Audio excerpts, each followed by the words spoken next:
So there's no doubt that one of the major issues of 20th century history, surely in the United States, is corporate propaganda. That's a huge industry.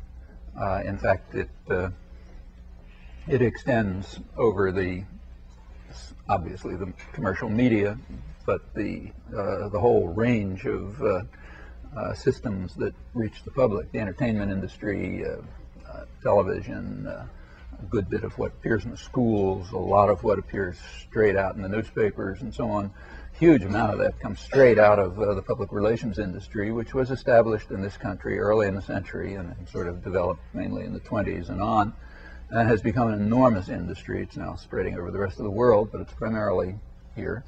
And its goal from the beginning, perfectly openly and consciously, was to control the public mind, as they put it.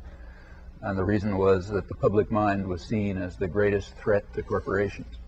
That's from early in the century.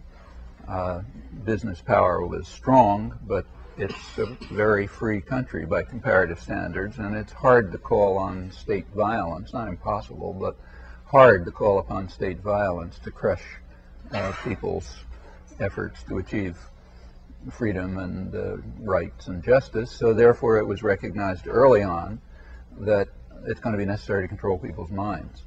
I should say that's not a new insight either. You know, you can read it in David Hume and the Enlightenment, where it was already recognized. In fact, go back to the earliest stirrings of democratic revolutions in England in the 17th century, and there already was concern that we're not going to be able to control people by force, and we therefore have to control them by other means, controlling what they think, what they feel, their attitudes toward one another.